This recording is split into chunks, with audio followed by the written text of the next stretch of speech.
राम कृष्ण हरे मुकुंद मुरारे, राम कृष्ण हरे मुकुंद मुरारे, पांडुरंग पांडुरंग पांडुरंग हरे, पांडुरंग पांडुरंग पांडुरंग हरे, विठ्ठल माझा माझा माझा माझा माझा, विठ्ठल माझा हे विठ्ठलाचा, विठ्ठल माझा माझा माझा माझा माझा, विठ्ठल माझा हे विठ्ठलाचा। पंढरीनाथ महाराज की जय, विठ्ठल भगवान की जय, पंडित महाराज की जय, सत्यनारायण भगवान की। तो भगवान की कथा प्रारंभ हुई भैया। ऐसे कथा अगर सुनोगे आप लोग ना तो अगले साल कथा पूरी हो जाएगी। अगले साल 1 साल लगेगा, बस ज्यादा नहीं। 1 साल बैठ पाओगे क्या? नहीं नहीं महाराज, इतना कथा मत करो, थोड़ा सुनाओ जल्दी से, है ना? तो जल्दी से सुना देता फट। कितने टाइम में सुनाओ बताओ? 10 मिनट, 15 मिनट, 2 घंटा, 5 घंटा, रात भर? हाँ 1 घंटा। 1 घंटा की कथा सुनो भैया, है ना? ठीक, 1 घंटा सुनो भैया, बहुत है। अच्छा, सुननी कितनी चाहिए कथा, पहले बात ये है। तो किसी ने कहा महाराज जी भगवान आपकी कथा कितनी सुन ले, है ना? भगवान ने कहा भैया सुन पाओगे तो सुन लो, 7 दिन सुन लो। श्रीमद् भागवत कथा सुना है? श्रीमद् भागवत महापुराण 7 दिन तक सुनना पड़ेगा। बोले नहीं नहीं नहीं भगवान, अरे बाप रे, तो 7 दिन नहीं सुन पाएंगे हम लोग। बोले अच्छा, तो एक काम करो फिर एक दिन सुन लो, 7 दिन छोड़ो, 1 दिन पूरा सुन लो, 24 घंटा, बस ज्यादा नहीं। सवेरे 7 बजे बैठो और अगले दिन 7 बजे सवेरे हवन करो, 24 घंटा करो, ज्यादा दिक्कत नहीं। बोले महाराज 24 घंटा ज्यादा है, 24 घंटा तो अपन मन नहीं लगेगा, है ना? भगवान से बोला कंसेशन करो ना भगवान। भगवान बोले ठीक है, 1 घड़ी सुन ले, चल 1 घड़ी में तेरा कल्याण हो जाएगा। बोले महाराज जी 1 घड़ी कितना होता है? बोले भैया 1 घड़ी का मतलब चल 24 मिनट तो कथा सुन लो, है ना? 24 मिनट बहुत है, इतना सुन लो। बोले 24 मिनट तो ठीक है, अच्छा लगा थोड़ा, लेकिन थोड़ा कम करो ना, गर्मी में पंखा नहीं चल रहा है, फालतू में बैठाए हो, कंसेशन करो ना। 1 घड़ी आधी घड़ी, चलो उसका आधा कर लो, कितना हो गया? 12 मिनट, इतना तो कथा कर लो। बोले 12 मिनट महाराज, 12 मिनट ठीक है, लेकिन थोड़ा और कर देते तो अच्छा हो जाता है ना? थोड़ा कंसेशन थोड़ा। भगवान बोले ठीक, एक बात, 1 घड़ी आधी घड़ी, आधी में पुनियाद, उसका भी आधा कर लो, कितना हो गया? 6 मिनट ना? तो 6 मिनट तो भगवान की कथा हमको करनी चाहिए। तो हम 6 मिनट करें क्या कथा?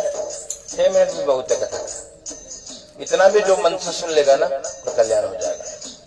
6 मिनट भी बहुत है, इतना रोज। अब सोचो इतना भी समय अगर हम मनुष्य शरीर पाने के बाद अपने परम पिता परमात्मा को नहीं दे पा रहे हैं तो हमारा मनुष्य शरीर पाना बेकार है, धिक्कार है हमको, है ना? इतना तो दो। कितना समय?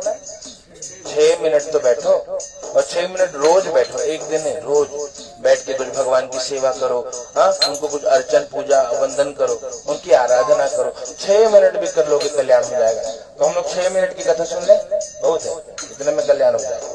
ये 1 घंटा करना भैया, 1 घंटा तुम्हारी मर्जी, जैसा आपको अच्छा। मेरी इच्छा तो 1 साल लगेगा मुझे भाई, वो 1 साल लगेगा। तो शॉर्टकट वाला ना, वही तो बता रहा हूँ। 5 अध्याय 5 मिनट बहुत है, 5 अध्याय को 5 मिनट बहुत है, हाँ? तो 5 मिनट चलिए कथा सुनते हैं लोग। देखिए कितने अध्याय है। कथा की 2 पद्धति होती है, ध्यान देना। पहली पद्धति का नाम है व्यास पद्धति। व्यास पद्धति मालूम है? कहा श्रीमद् भागवत महापुराण सुना है आपने कभी? श्रीमद् भागवत पुराण में कितने श्लोक है? अच्छा, कितने स्कंद है ना? मैं बन गया इसे, इधर रखा है ना। 18,000 श्लोक। कितने? 18,000 श्लोक। 18,000 श्लोक को सुनाने में कितने दिन समय जाएगा? 7 दिन बैठे रहोगे लगातार तो पूरा हो जाएगा ना। अब उसको, अब मूल कितना है उसको बोलते हैं समास पद्धति, मतलब मूल श्लोक 4 ही है। वेद व्यास जी ने क्या किया, उस 4 श्लोक को समझने के लिए 18,000 श्लोक तक बड़ा कर दिया ना, ताकि समझ में आ जाए। अगर कोई समझदार है तो उसके लिए 4 श्लोक बहुत है। खाली 4 श्लोक का जो पाठ कर ले 1 मिनट लगेगा, पूरे श्रीमद् भागवत का फल उसको मिल जाएगा। ऐसे सत्यनारायण भगवान की कथा भी है, खाली 5 श्लोक सुन लोगे 5वां अध्याय का फल मिल जाएगा, केवल 5 श्लोक। हाँ, वो समझ में नहीं आएगा, इसीलिए हिंदी में करना पड़ता है ना। अब सुनिए, बहुत तेजी से कथा चलेगी, अब एकदम ध्यान से सुनना। कथा कहाँ तक पहुंची थी? गुरुदेव के पास पहुंचे भक्त, और गुरुदेव को पूछा, महाराज जी समय बहुत कम है, जल्दी से कथा सुनाइए। गुरुदेव ने कहा, सुन लो भैया, जो आज मुझसे पूछने आप लोग आए हो ना, ये नारद जी ने पूछा था। कहा, किससे पूछा था? यही भगवान नारायण से जाके पूछा। क्या पूछा? नारद जी से पूछा कि महाराज मैं मृत्यु लोक पे गया था, सारे लोग दुखी हैं, उपाय तो बता दो, कैसे सुखी हो जाए। उन्होंने कहा कि भैया देखो, एक ही उपाय है। क्या? सत्यनारायण व्रत को करिए, यही उपाय है। बोले महाराज फल क्या है? किम फलम किम विधानम च कृतम केनैव तद्व्रतम। फल क्या है, विधान क्या है, किसने किया और कब करना चाहिए? का फल ये है, क्या? जो चाहोगे वो मिल जाएगा, ये फल है। विधान क्या है? जितनी शक्ति है उतना सेवा करो। शक्ति है तो कहा पूरे दिन सेवा करो, तुलसी लेकर के 1000 तुलसी भगवान को चढ़ाओ, कल्याण होगा, करना चाहिए। बोले लेकिन नहीं शक्ति है, 1 पत्ता चढ़ा दो खाली, तो भी कल्याण हो जाएगा ना। ये हो गया विधान। किसने किया? 4 अध्याय में बताया। चौथा कब करें? बोले जब आपको याद आए, कोई मुहूर्त देखने की जरूरत नहीं है, और बंधु बांधव के साथ कथा सुनने से कल्याण होता है। इति जय जय श्री कंद पुराणे रेवा खंडे सत्यानारायण प्रथमोत्सव प्रेम प्रेम सत्यनारायण भगवान की। पहला अध्याय पूर्ण हुआ, चढ़ाइए सत्यनारायण भगवान की। अब दूसरा अध्याय है ना। अब हाँ, ये कलश में लगाओ। अब पुनः सुनिए, दूसरे अध्याय की कथा सुनिए भैया। दूसरे अध्याय की कथा है एक ब्राह्मण देवता की कथा। ब्राह्मण देवता काशी में रहते, भिक्षा मांगते, कुछ मिलता नहीं, तो अपने इष्ट देवता भगवान नारायण को बार बार प्रार्थना करते, बुलाते उनको, ओ मेरा छोटा सा परिवार हरि आ जाओ एक बार ना, बुलाते भगवान को।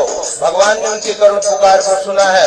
एक बूढ़े ब्राह्मण का रूप लेकर के भगवान आए हैं। पूछा महाराज क्या दुख है, पूरी बात बताई, और बोला कि भैया आपका दुख दूर होगा भगवान की कथा करने से। हाँ, ब्राह्मण देवता ने भगवान की कथा करी, उनका जीवन का जो दुख था, कष्ट था, पीड़ा था, सब दूर हुआ। भगवान ने उनको भी सब कुछ प्रदान किया। उनके एक मित्र लकड़हारे ने भी उनसे भगवान की कथा सुनी। दोनों को समय मिलता, भगवान की सेवा करते। देह छोड़े तो भगवान के धाम को गए। प्रेम से बोले सत्यनारायण भगवान की।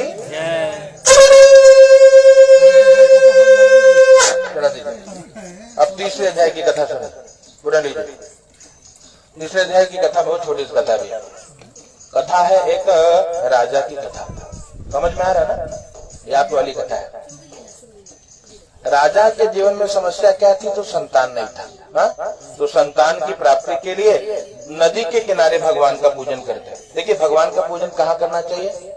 घर में करोगे तो 1 गुना फल मिलता है, किसी नदी के किनारे करोगे तो 100 गुना फल मिलता है। हाँ? और किसी कहा तीर्थों में करोगे अगर भगवान की कथा, उसका अनंत गुना फल प्राप्त होता है। तो राजा नदी के किनारे व्रत को करते थे। उनका एक वहां पर एक साधु नाम का बनिया आकर के पूछता है, महाराज क्यों कर रहे हो, क्या मिलेगा इससे? बोले हम भैया देखो मिलेगा तो सब कुछ, लेकिन हमको संतान चाहिए। बोले तो क्या मिल जाएगा? बोले अगर आप करोगे तो आपको भी मिलेगा ना। गए अपनी पत्नी लीलावती को बताया, कहा देवी अगर तुम भी भगवान की कथा करोगे ना, संतान मिलेगा ना। दोनों ने भगवान से प्रार्थना करी, हे बाबा आप हमारी इस कोख को भरिए, हमारी सुनी गोद को भरिए, बाबा हमको संतान दीजिए ना। भगवान की कृपा हो गई, संतान की प्राप्ति। 10वें महीने में बेटी ने जन्म ले लिया, उसका कलावती नाम रखा। पत्नी ने कहा कि स्वामी भगवान ने सब कुछ दे दिया, अब तो कर लो। कहा नहीं नहीं नहीं देवी, सारा धन खर्च हो गया। बोले खर्च हो गया तो क्या करें, करना तो पड़ेगा ना। अब भगवान ने हमारी जब इच्छा पूरी करी है तो उनकी कथा तो करनी पड़ेगी। कहा देवी विवाह होगा ना, जब बेटी बड़ी हो जाएगी ना, विवाह समय तस्य, तो विवाह के टाइम अपन व्रत करेंगे। हाँ, समझा दिया उनको विवाह के समय। अब धीरे धीरे समय बीतने लगा, बेटी के शादी का दिन आ गया। हाँ, अब विवाह का दिन आ गया भैया, और मंगल विवाह कर दिया, लेकिन भगवान का व्रत करना भूल गया, फिर भूल गया। भगवान ने देखा कि बार बार खाली इसको सब याद रहता, खाली भूलने का टाइम आता तो मुझे भूलता है। हाँ, अब मैं भी इसको भूल जाता हूँ आज, है ना। इसलिए याद रखना, जो भगवान को भूल जाता है ना दे, तो का भगवान को उसको भूल जाता है। इसलिए भगवान को याद रखिए। कैसे याद रखोगे? जब उनका नाम लोगे ना बार बार, तो याद रहेंगे भगवान। इसलिए भजन की कड़ी गाओ, फिर कथा तो पूरी हो रही है। हाँ, नाम भगवान का जो दिल से लिया करते हैं, नाम भगवान का जो दिल से लिया करते हैं, उन भक्तों से प्रभु प्यार किया करते हैं, उन भक्तों से प्रभु प्यार किया करते हैं। जो दिल से भगवान का नाम लेता है ना, भगवान उनसे प्रेम करते हैं। इसलिए आपको भगवान का नाम जपना चाहिए। इस नाम से याद आया, एक पात्र का नाम है शबरी। शबरी को जानते हो? हाँ, शबरी मैया ऐसी छोटी बालिका थी, हाँ, भिलनी की कन्या, विवाह का समय, छोटी उम्र में विवाह।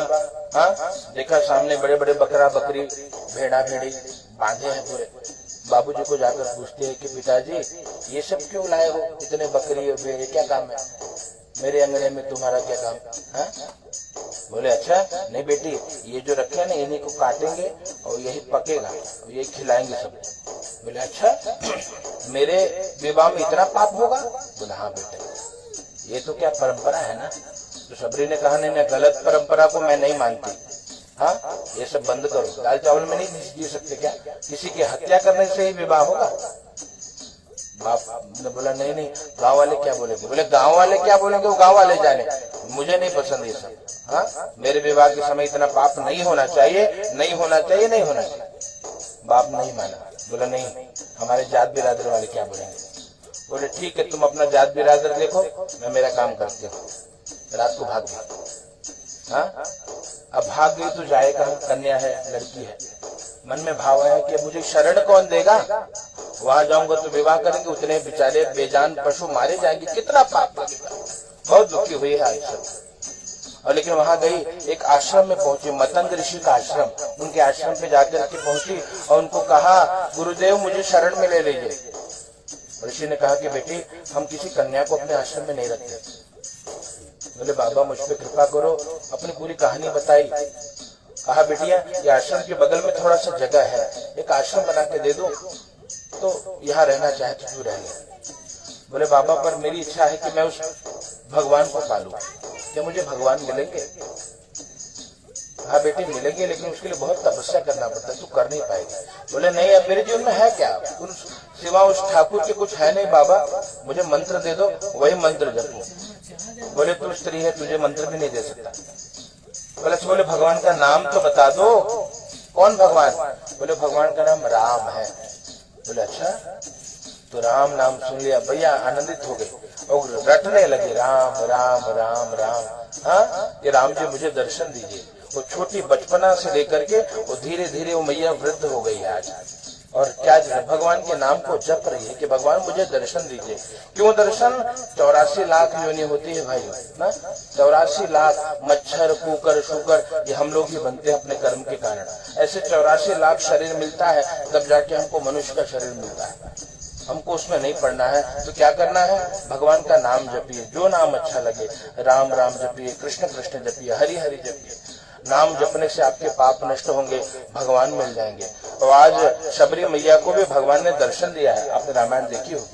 हाँ, तो कहने का अभिप्राय इतना ही कि आप लोग, हमारा परम धर्म है भगवान की प्राप्ति। भगवान से व्यापार नहीं, फॉर्मेलिटी नहीं करना है कि भगवान आप हमारा काम कर दो इसलिए पूजा। ऐसे पूजा मत करो। कैसे करो? कि भगवान से प्रेम हो जाए। हाँ, नित्य नाम जप तो कल्याण हो जाएगा। यहाँ पर यही बात है कि भगवान ने देखा कि बार बार ये प्रतिज्ञा करता है पर मुझे भूल जाता है। भगवान ने इनको श्राप दिया है। दामाद के साथ जहाँ व्यापार करने गए, चोरी में पकड़े गए, सारा धन समाप्त हो गया। माँ बेटी जो घर में धन था समाप्त हो गया। भिक्षा मांगने लगी। बेटी भिक्षा मांगते मांगते एक मंदिर में पहुंची। भगवान की कथा हो रही थी। कथा सुनने के बाद देर रात होने पे घर आई। माँ को कहा कि माँ भगवान का प्रसाद ले ले। माँ ने प्रसाद लिया, याद आई ठाकुर जी की, रोने लगी कि हे भगवान हम आपको भूल गए, हमको क्षमा कर दो नाथ। नित्य प्रार्थना करनी चाहिए कि हे नाथ मैं आपको भूलू नहीं। भगवान से प्रार्थना करी, श्री ठाकुर जी की कृपा से सब कुछ मिल गया। और यही प्रार्थना करी कि पति दामाद घर आ जाए। भगवान की कृपा हुई और भगवान ने वहाँ के राजा को, जहाँ ये कारागार में जेल में थे, उनको दर्शन दिया कि दोनों को मुक्त कर दो नहीं तो तुम्हारा नाश हो जाएगा। राजा ने दोनों को मुक्त किया है। जय जय श्री सुब्रदेव अथ तृतीयोत्सव। वृंदावन बिहारी लाल की।